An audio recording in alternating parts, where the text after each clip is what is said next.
kewajiban bagi sesama muslim ada 4, yaitu yang pertama memandikan jenazah, mengkafankan jenazah, mensolatkan jenazah, dan menguburkan jenazah. Lalu ada syarat memandikan jenazah, yaitu muslim, berakal sehat, balik, dapat dipercaya, jujur dan amanah. Karena jika tidak amanah, jika mayit memiliki aib, akan disebarkan ke masyarakat. Lalu karena jenazah di sini perempuan, maka yang boleh memandikan itu adalah keluarga terdekat perempuan, ibunya dan neneknya, lalu suaminya. Setelah itu ada syarat-syarat jenazah yang wajib dimandikan, yaitu bukan mati syahid, lalu bukan bayi yang keguguran, mayatnya seorang muslim, dan ada sebagian tubuhnya. Baik, di sini saya akan menjelaskan barang-barang atau bahan-bahan yang dibutuhkan untuk memandikan mayat. Yang pertama itu ada tempat untuk memandikan mayat, dan kalau bisa tempat untuk memandikan mayat itu yang ada lubang di bawahnya agar memudahkan untuk membuang kotoran dari jenazah. Yang kedua itu ada ember. Ember itu saya menggunakan 2 ember, yang satu untuk air campur bagus dan yang satu lagi untuk air bersih. Terus ada gayung untuk menyiram jenazah, dan ada gunting untuk mengunting pakaian jenazah yang susah dilepas. Ada sabun dan sampo. Jika menggunakan sabun batang maka harus dihaluskan terlebih dahulu. Ada kapas untuk membersihkan wajah dari jenazah. Dan ada cotton bud. Cotton bud ini digunakan untuk membersihkan area lubang di tubuh jenazah. Terus ada daun bidara, dan ada kapur balus, dan harus menggunakan masker, dan juga menggunakan colmet. Bismillahirrahmanirrahim. Kami di sini akan menjelaskan bagaimana cara memandikan jenazah. Yang pertama itu meletakkan jenazah di tempat yang sudah disediakan dan yang ada lubangnya agar memudahkan untuk membuang kotoran. Lalu yang kedua, mengistinjakan jenazah. Dalam mengistinjakan jenazah tidak boleh langsung menggunakan tangan, tapi menggunakan alas. Dan aurat jenazah harus tertutup. Paling sedikit memandikan jenazah kurang lebih 4 orang. Langkah selanjutnya mengangkat sedikit kepala mayit, lalu tetap disiram dan dibersihkan bagian kuhul dan dubulnya. Bagian belakangnya dibersihkan dari bawah.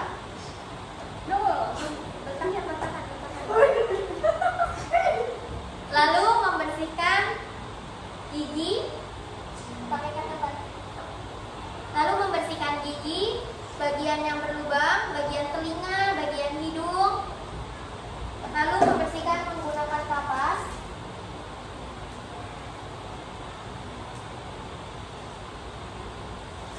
Mungkin ada bagian yang kotor di bagian wajahnya, dibersihkan. Lalu kita siram dari bagian kepala sampai kaki.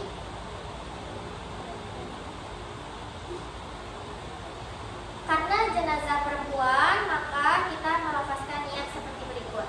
Bismillahirrahmanirrahim. Nawaitul ghusla li hadhil maitati fardu kifayah lillahi ta'ala. Lalu siram dari bagian kepala hingga ujung kaki sebanyak 3 kali.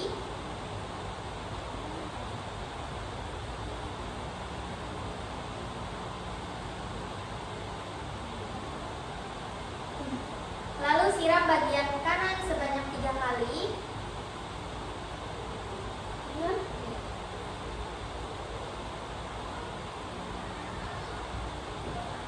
Lalu siram bagian kiri sebanyak 3 kali.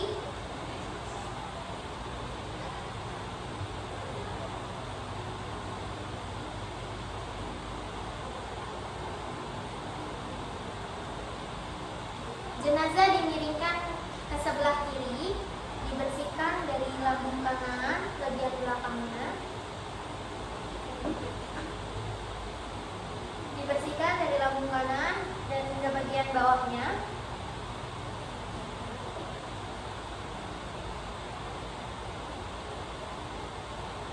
Lalu jenazah dimiringkan ke sebelah kanan, dibersihkan lambung bagian kiri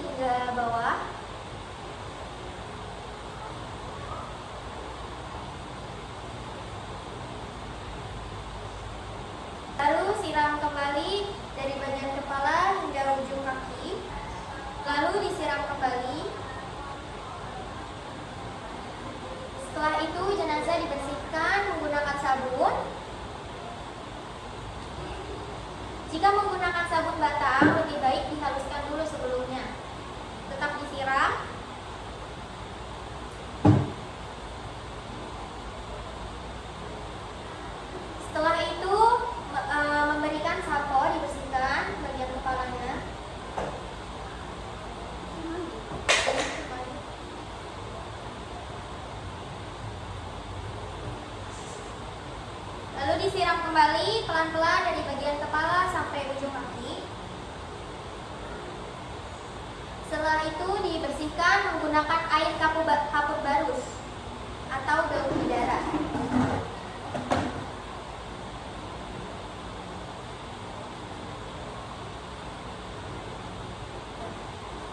Setelah itu kita mewudukan jenazah dengan niat yang pertama membasuh bagian muka sebanyak 3 kali sama seperti wudhu biasa. Lalu membasuh bagian tangan kanan sebanyak 3 kali dari ujung jari sampai sikut.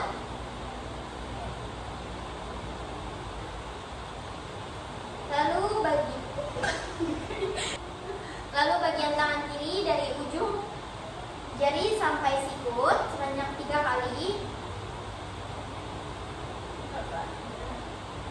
Lalu bagian kepala, mengusap bagian kepala sebanyak 3 kali. Lalu mengusap bagian telinga.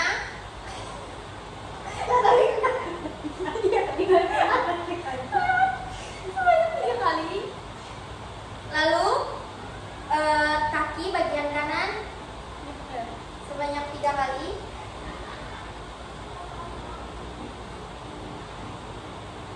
Lalu bagian kiri sebanyak 3 kali. Setelah itu langsung kita ganti kain yang basah dengan kain yang kering. Untuk mengganti kain tidak boleh kita langsung melepas begitu saja yang kain basahnya. Kita harus tetap menutup aurat jenazah. Lalu tarik setelah itu jika sudah tertutup.